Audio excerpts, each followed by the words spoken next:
That was the hardest thing I ever did was tell his mother. He was no longer with us. I saw him walk through the doors, and he just had this pained look in his eyes. And I said, "What is it?" And he said, "Bailey is gone." This heartbreaking scene is tragically familiar across the U.S. Parents receiving the devastating news that their children have died from fentanyl poisoning. In the United States, nearly 300 people lose their lives to drugs every day. The most disappointing thing to me is he didn't get a chance to live his life. He's just starting. As families like the Arwines struggle with their grief, the drug dealers who are behind these tragedies rarely face consequences. Today, we're talking with Hans and Laurie Arwine about the devastating loss of their son and their quest for justice in his name. This is Grieving Out Loud. I'm your host, Angela Kennecke. If you or someone you know is struggling with substance use disorder or mental health issues, it's so important to seek help right away. You can find a list of resources on our website, emily'shope.charity.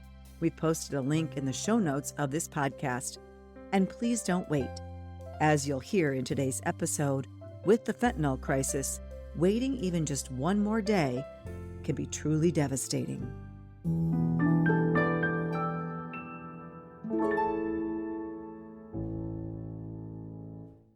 Well, Hans and Laurie, thank you so much for joining me on Grieving Out Loud here from the DEA Family Fentanyl Summit in Iowa. Really great to meet you. I am sorry that we meet under these circumstances, however. Thank you for including us, inviting us, and glad to be here to share his story. Same for me. Thank you very much. Well, let's talk about your son, Bailey. Tell me about him and tell me a little bit about your family. Bailey was our youngest son.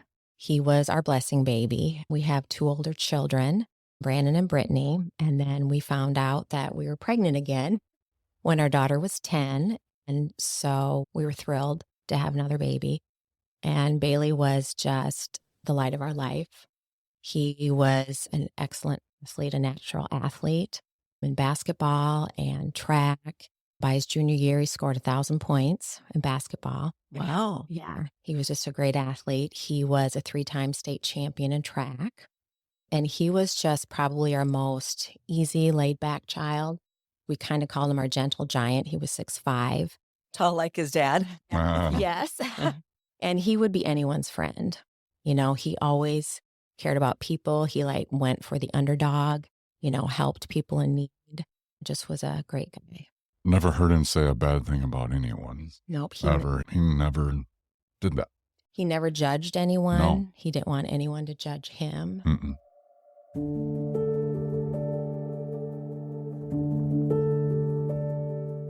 But at 22 years old, Hans and Laurie noticed their son seemed to be going through a rough patch.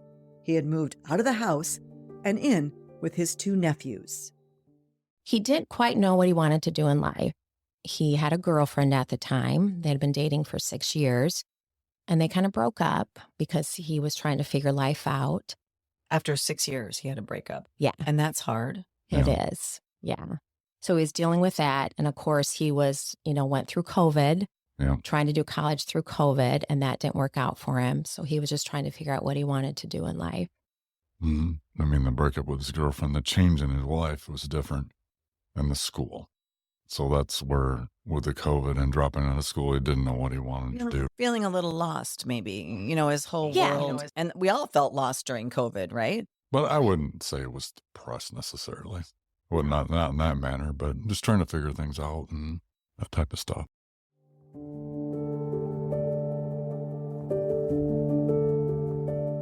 Even though their son was going through what they call a slump, Hans never expected what would come next.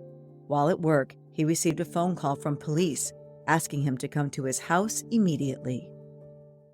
I drove around the corner and I could see there's a police car there and another car, so I knew it wasn't good.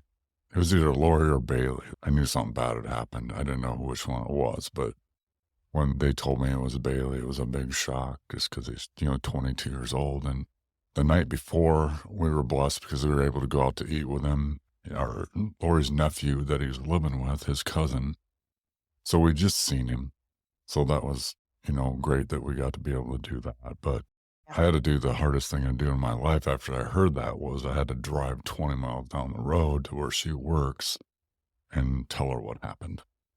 So that was very difficult. My neighbor's a police officer, so he was just leaving to go to work. So he was there when he seen what was happening. He just stayed back, and he said he actually followed me to the school. I didn't even know he was behind me, but yeah, that was the hardest thing I ever did was tell his mother he was no longer with us. Yeah. I'm a secretary at a school, and I saw him walk through the doors. And he just had this pained look in his eyes. And I said, "What is it?" And he said, "Bailey is gone." And I fell to the ground. It was just, you just don't know how to handle that news. You're in shock. You're in denial. Um, those words haunt me. I pray he never comes and visits me at school again. I always warn her if I'm going to stop Yeah. for some reason, I give her a call first and hey, I I'm gonna, bet, because it is Yeah. so traumatizing, and Yeah. I Oh, am so sorry. It is, and you don't know what to do. Your whole world is shattered, and the rug has been pulled out from under you. It is. So from there, it's just kind of a blur till you get down the road a ways. You don't have any choice to be in that situation. You're in it and you can't get out of it and you don't want to be. You even go through, why wasn't it me or something, because Oh, yeah. the most disappointing thing to me is he didn't get a chance to live his life. He's just starting. Right. So, and to that point, his accomplishments, and Lori mentioned in sports and whatnot, he was a phenomenal athlete.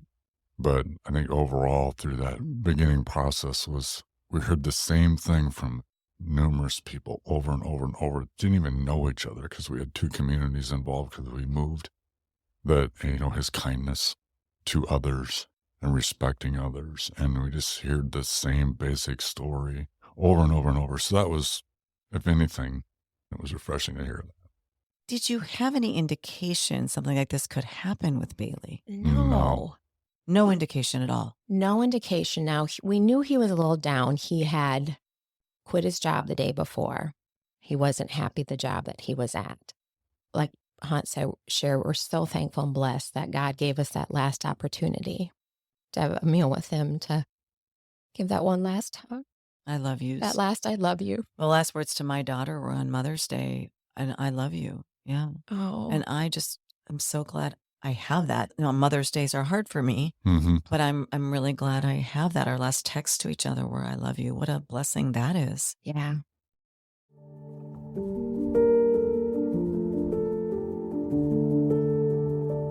While Hans and Laurie waited for their son's autopsy report, a friend of Bailey's shared new information that shed light on what may have led to his death. We called one of his best friends from Dunkard, and he said Bailey had said he bought some pills from this guy that he used to work with at Menards. And his friend Trace was concerned that they were fake pills. Because he's seen a picture of him. He saw a picture of them. And had you heard of fake pills? Had you heard of fentanyl in 2022? We heard of it, but you never think it's going to hit your home. Yeah. Yes. And we should mention things like this don't happen in small towns, do they? no. Everybody was shocked. And to But some now degree, they do. still But do. now they do. Yeah. Yes. I think that's what people really need to understand Mm-hmm. is it can happen anywhere. Oh, it can Oh, yeah. happen to anyone. And Any age. you can't prepare yourself for it at all.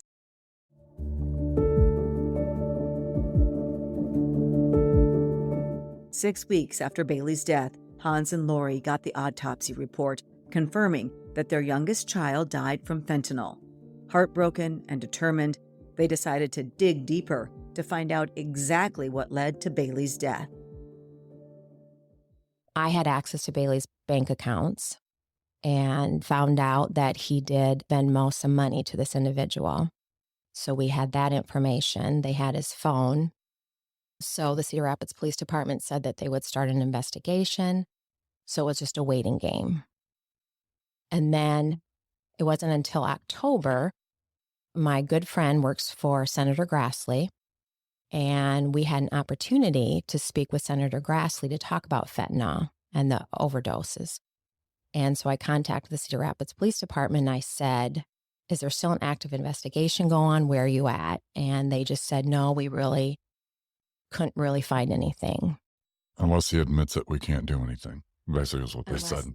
Unless, the person responsible, which they Yeah. knew. And here's the thing too, Bailey died in his home. And the guy he Venmo'd. Yes. Right. He stopped at his house to get some Xanax and died in his home. And that's what's so odd, because Bailey lived like 10 minutes from there. So he would have never spent the night there. And when we got the autopsy report, the person responsible for his death that sold him the pill had told the police that Bailey wasn't feeling well and had thrown up, and said that they went out for a few drinks and Bailey had shared he hadn't drank for a while, which we knew was a lie because Bailey had a beer with us the night before when we had the last meal with him. Mhm. So we knew something was suspicious with that. He lied. He was lying. And then we found out that this person that Bailey used to work with sold drugs.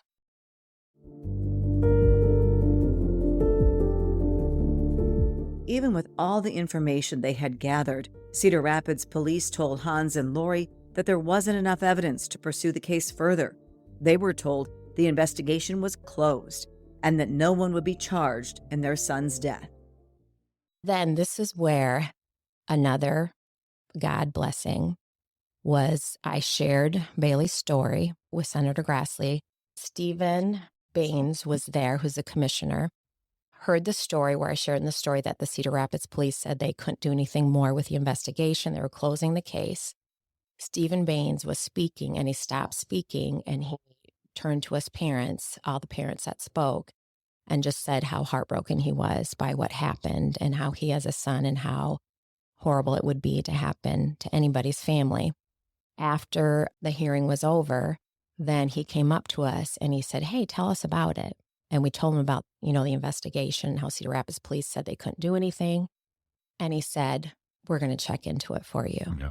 They did everything exactly what they were going to say because they told me they'd call me in 2 hours, which they did.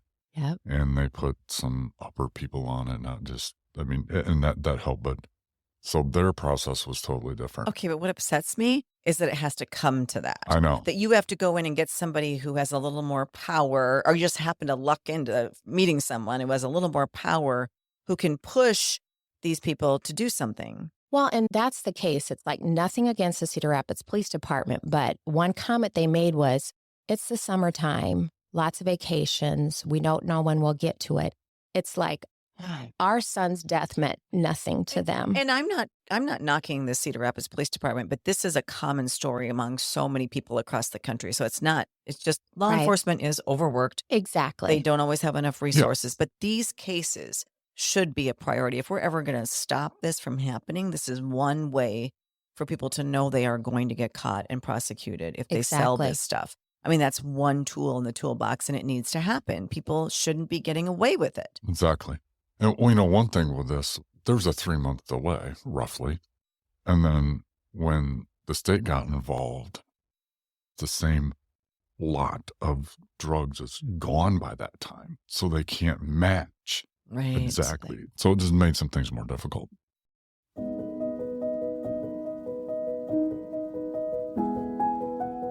Despite waiting several months, law enforcement did eventually reach a breakthrough in the case. On the first anniversary of Bailey's death, the couple received a visit from DEA investigators with new information.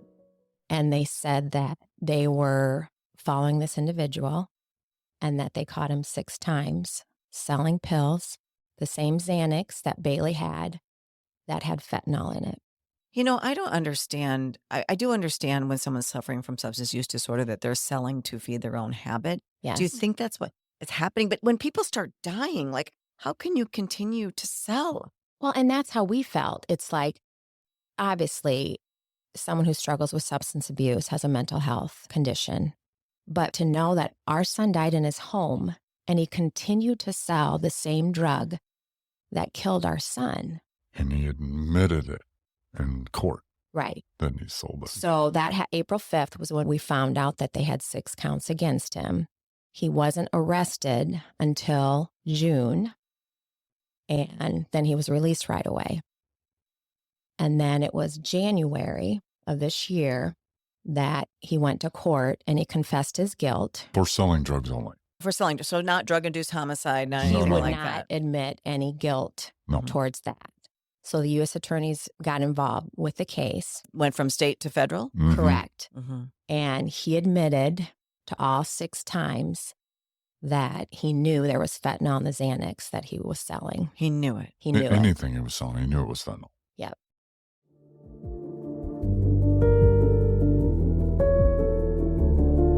Almost 2.5 years after Bailey died, the person responsible for his death was sentenced. 26-year-old Colby Manley from Cedar Rapids, Iowa, will spend more than 8 years in prison. While Hans and Laurie believe he should have received a longer sentence, they find some comfort in knowing that he won't be able to sell dangerous drugs and risk the lives of others. What does a life mean? What's a life worth? But we are thankful that Governor Reynolds has stricter laws now, that she has that into effect. Mhm.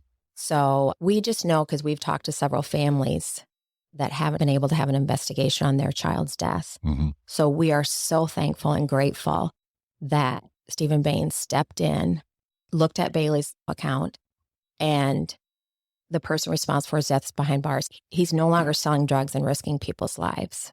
Right. That is important. It doesn't ever bring our children back. In Emily's case, there were actually 4 people that went to federal prison that were related to her case, Oh, wow. which is very unusual. So it was all in federal court.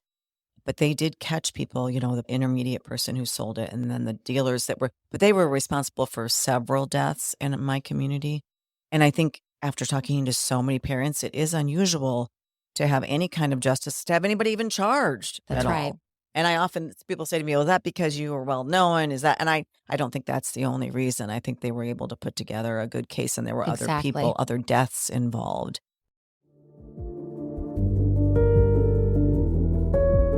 In Bailey's case, too, more than one person was arrested for the deadly drug ring.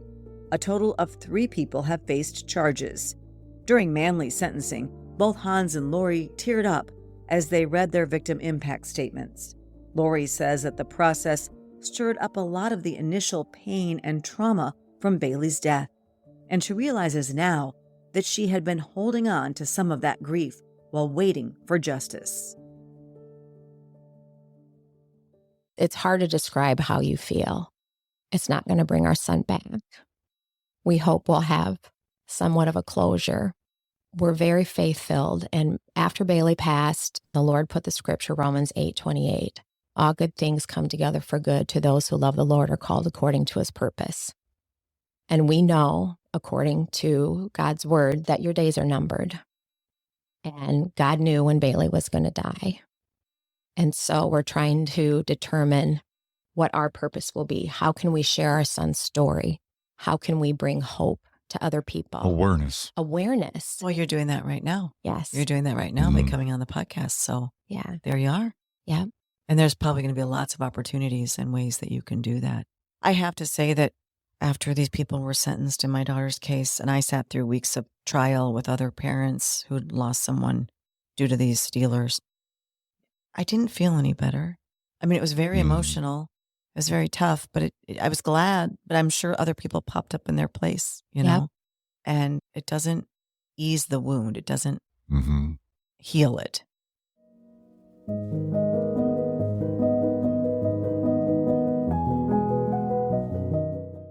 Still, putting fentanyl traffickers behind bars can save lives and act as a deterrent to prevent further sales.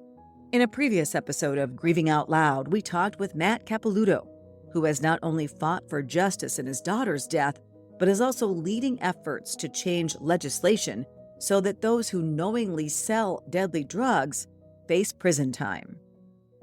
Here's some key things people need to understand about California and the way it works in many other states that don't have specific drug-induced homicide statutes.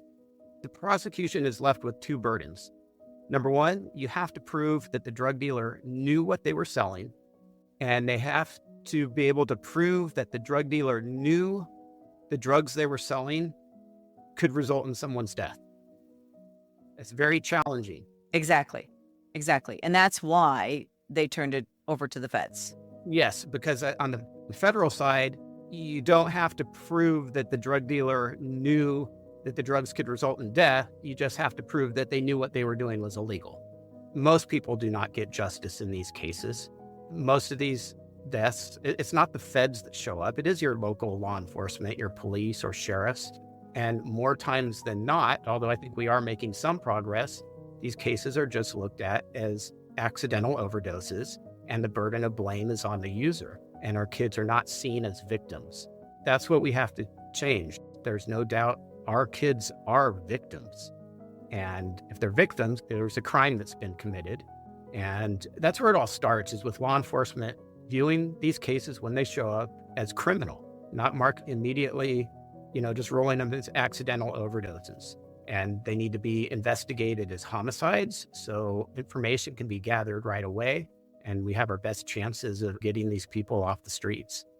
I often say if people were going around lacing alcoholic drugs in a bar with fentanyl and people were dropping dead in bars because they were drinking a glass of alcohol, that we would be shocked and outraged in this country. We put an end to this, but you're right, because of all the stigma surrounding the use of any kind of illicit drug, we're not doing enough.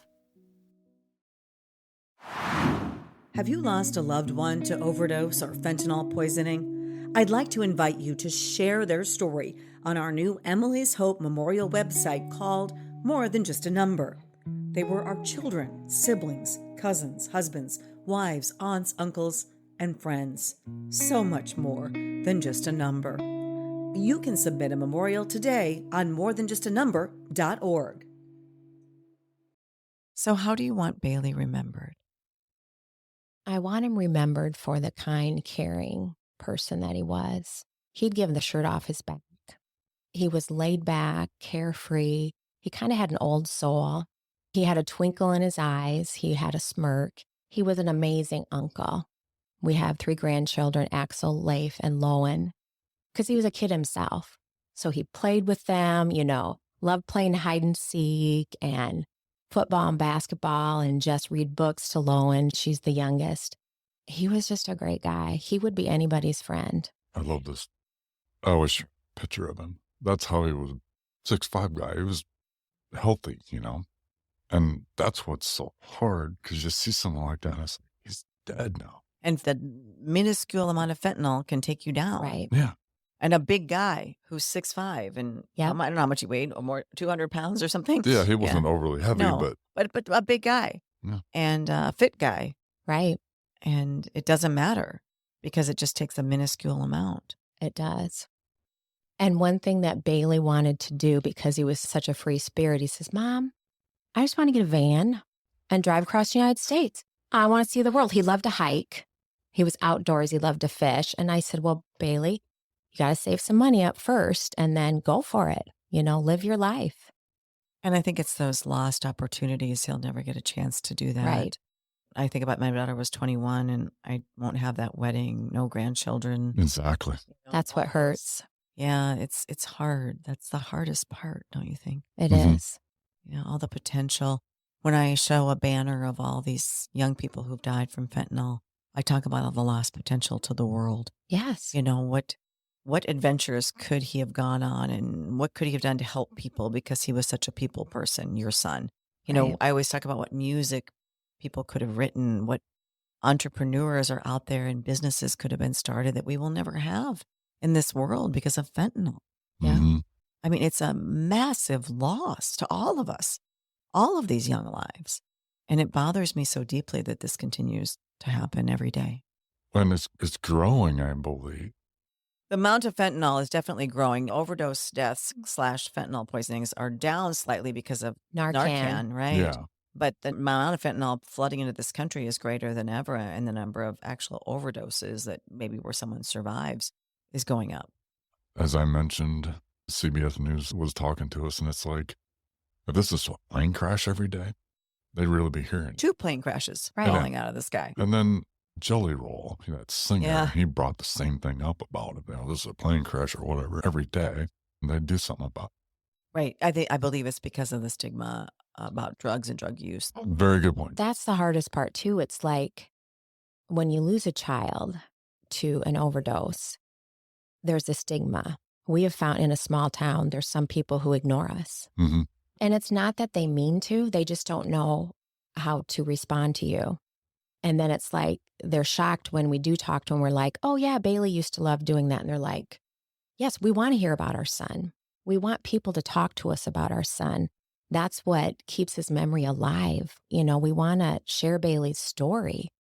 And that's what's hard, is that you're treated differently.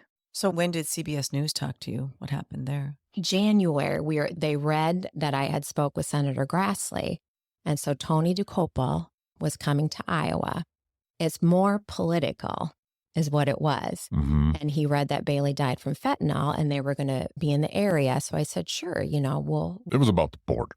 it was about the border and fentanyl coming across the border. So they kind of had a play on it. But we shared his name, you know, his picture was out there. It's about creating awareness. And the fact that I work at a school, I share Bailey's story. And I'm like, don't take a pill from anybody. And our kids are so comfortable with pills. That's the thing. We're a pill society. We take a pill for everything. We're prescribed pills all the time. And right. and kids are very comfortable with it. So we have to teach them that. You don't take a pill from anybody but a trusted adult. And who is your trusted adult? And they look real. Yeah. And, know. and people think they are, especially kids. Right. Yeah. And it's even in marijuana. Yes, there have been cases of fentanyl-laced illegal marijuana. Yep. Not if they get it legally, but illegal marijuana that has happened. And it's happened with kids vaping it and things like that. So Mhm. it's scary. It's It really is. scary. And we need everyone to get the message. And hopefully through our children's lives, that is making a difference. Exactly. You know, and you talk about the stigma with it, but in that room we're in there's a picture of like a 2-year-old girl. And on the fentanyl wall in DC, there are children and babies, and because they're getting into it. Right. And that's what I wish the government or just national media, local media would push that stuff out there so people understand that, because they don't always understand. That it can happen to anybody. Yeah. It is very dangerous. Yeah. And we cannot have it around our children, but our children are dying from it. They could be babies. They could be 2. They could be 22. Mhm. And they're our kids. And we have to protect them. Mhm. Exactly. Right. And we can't do anything now about the loss of our children. They're gone. But we can try to protect other people's kids. Right. Right. So I really appreciate you sharing Bailey's story. Thank you so much. You bet. Thank you for the you. opportunity. We appreciate it. Thank you. Thank you for listening to this episode of Grieving Out Loud. If you found it helpful, we ask that you please give us a positive review and share it with your friends and family. By doing so, we can help raise awareness about the deadly fentanyl epidemic, reduce the stigma around substance use disorder, and get more people the help they desperately need. Together, we can make a difference and change lives. Until next time, wishing you faith, hope, and courage. This podcast is produced by Casey Wannenberg King and Kaylee Fitz.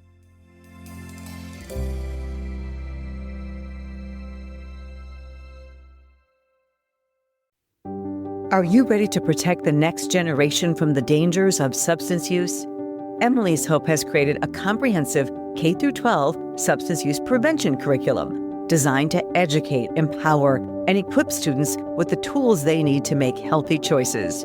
Our age-appropriate lessons start in kindergarten and build through high school, using science, real stories, and interactive learning to help kids understand their bodies, brains, and risk of drug use. We're already reaching thousands of students across multiple states, and we're just getting started.